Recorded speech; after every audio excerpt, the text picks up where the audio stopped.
పోలీసులు నిర్లక్ష్య ధోరణియా అది ఏంటి?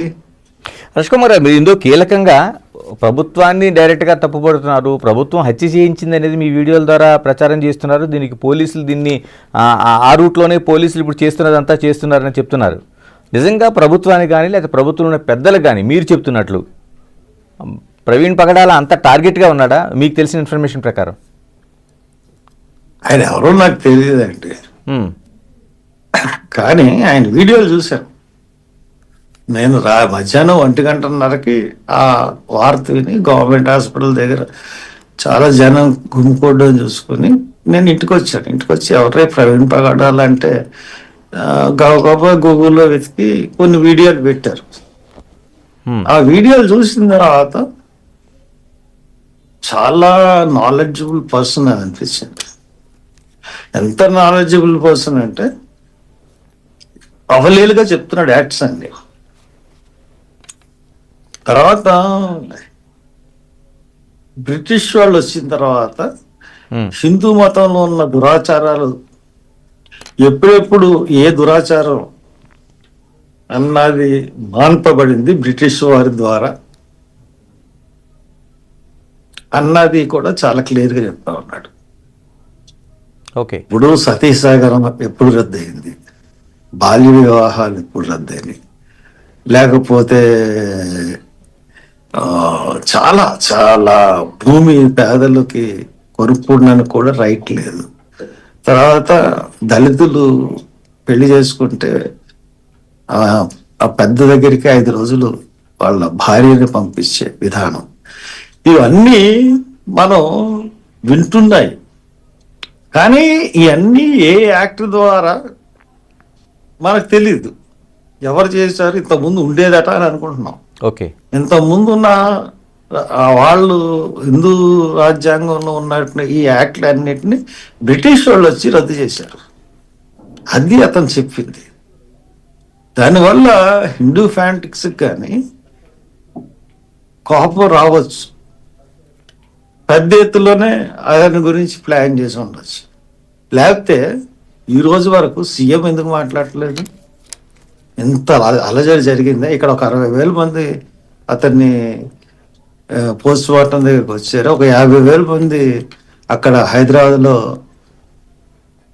అతని ఊరేగింపులో పాల్గొన్నారే. ఎందుకు పోలీసులు ఇప్పుడు లడ్డూల గురించి మాట్లాడిన పవన్ కళ్యాణ్ కానీ, లడ్డూల గురించి సిట్టేసిన చంద్రబాబు నాయుడు గారు కానీ ఎందుకు దీని మీద స్పందించట్లేదు? పోలీసుల ద్వారా కేసుని మాఫీ చేయాలని చూస్తున్నారు. అదే నా ప్రధానమైన ఆరోపణ. హర్ష్ కుమార్ గారు, మీరు 7 రోజులు ఎందుకు లేట్ అయిందండి పోస్ట్ మార్టము? ఎందుకు లేట్ అవ్వాలి? 3వ రోజు రావాల్సిన పోస్ట్ మార్టం ఎందుకు రావాలి?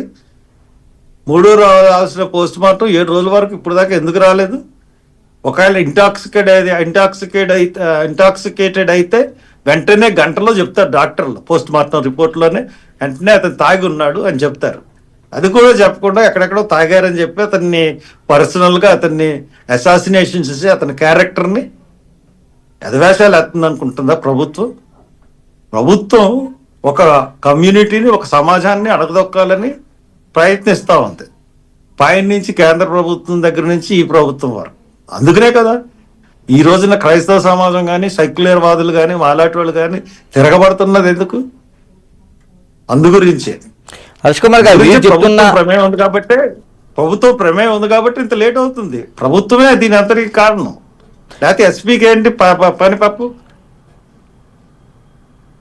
హర్ష్ కుమార్ గారు, మీరు చెప్తున్న డౌట్స్ కావచ్చు, లేకపోతే మీరు లేవనెత్తున్న ప్రశ్నలు కావచ్చు, వీటన్నిటిపైన ఆ కుటుంబ సభ్యులతో ఏమైనా మాట్లాడారా?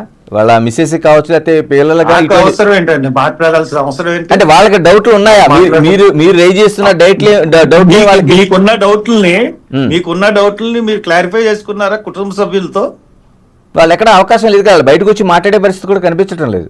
మరి నాకెలా ఉంటది అవకాశం? అదే నా కుటుంబ సభ్యులకే లేనప్పుడు నాకెలా కాదు హర్ష్ కుమార్ గారు, ఇప్పుడు మీరు అంటున్నట్టు ఇన్ని డౌట్స్ కూడా అండి. భారతదేశ పౌరుణ్ణి అన్యాయం ఎక్కడున్నా, ఈ అన్యాయమే కాదు ఏ అన్యాయం అయినా సరే,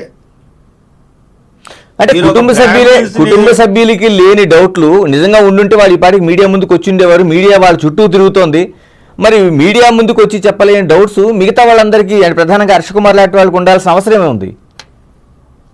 మీకు ఉండాల్సిన అవసరం ఏంటి? మీడియాకు ఉండాల్సిన అవసరం ఏంటి?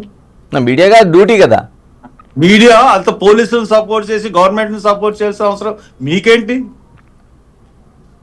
ఎందుకని నేంటండి కుటుంబ సభ్యులు ఎందుకు రావట్లేదు హర్ష కుమార్ గారు? నేను as N ex MP I'm asking.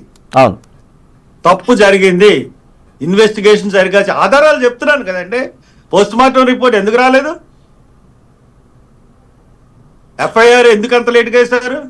కరెక్టే మీరు అంటున్న ప్రశ్నలన్నింటికి ఉంది, కానీ ఎందుకు కుటుంబ సభ్యులు రావట్లేదు అనుకుంటున్నారు? అన్నప్పుడు మీరు గవర్నమెంట్ ప్రశ్నించకుండా ప్రతిదీ నన్ను నాకు వాళ్ళ కుటుంబాన్ని సంప్రదించాల్సిన అవసరం నాకేంటి? కాదు హర్ష కుమార్ గారు, ఎందుకు రావట్లేదు నేను కుటుంబ సభ్యులు? భారతదేశ పౌరుణ్ణి, ఎక్స్ ఎంపీని, నేను ఖచ్చితంగా మాట్లాడతాను. కాదు కుటుంబ సభ్యులు ఎందుకు రావట్లేదు అనుకుంటున్నాం అసలు?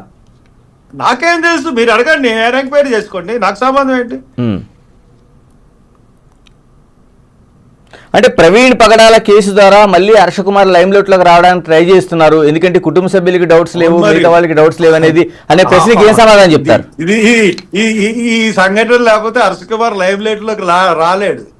ఏం మాట్లాడుతున్నారంటే, ఒక పేద బ్రాహ్మణ కుటుంబం గురించి 48 రోజులు జైల్లో ఉన్నాను. ఒక పేద బ్రాహ్మణ కుటుంబం గురించి జగన్ గవర్నమెంట్ లో 48 రోజులు ఉన్నారు.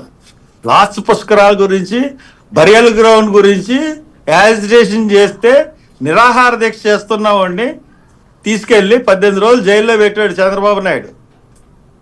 ఇది ఒక్కటేనా నేను మాట్లాడుతున్నది? ప్రతి విషయం ఎక్కడ అన్యాయం జరిగినా, ఎక్కడ బోటు గురించి, కచ్చులూరు బోటు ప్రమాదం గురించి నోటీసులు గవర్నమెంట్ నాకు ఇవ్వలేదా? 91 సిఆర్పిసి, ఇప్పుడు కొత్తగా ఉన్న నోటీసులు 94 బిఎన్ఎస్ అని మారింది అంతే. ఇవన్నీ కొత్త, దీని గురించి లైమ్ లైట్ లో రావాలా? ఎప్పుడు పేదలకి ప్రాబ్లం ఎక్కడ ఉంటే అక్కడ హర్ష కుమార్ ఉంటాడు. పదవిలో ఉన్నా లేకపోయినా గవర్నమెంట్ ఏది ఉన్నా సరే, తెలుగుదేశం ఉన్న దీంట్లో వస్తాడు, కాంగ్రెస్ ఉన్న వస్తాడు. లేదా కాంగ్రెస్ నేను ఎంపీగా ఉండి ఎదిరించలేదా? ఎదిరించి 8 లక్షలతో రాజమండ్రిలో మీటింగ్ పెట్టలేదా వర్గీకరణకి వ్యతిరేకంగా? నా మీటింగ్కి ఒక ఎమ్మెల్యే కానీ, ఒక మినిస్టర్ కానీ, ఒక ఎంపీ కానీ వచ్చాడా? సింగిల్ హ్యాండెడ్గా నేను చేయలేదా 2009లో? నాకు మళ్ళీ లైమ్ లైట్లోకి రావాలా? 8 లక్షల మందితో మీటింగ్ పెట్టినోడికి మళ్ళీ లైమ్ లైట్లోకి ఈ విషయం తీసుకుని రావాలా? హర్ష కుమార్ గారు ఉంటే అక్కడ హర్ష కుమార్ ఉంటాడు. హర్ష కుమార్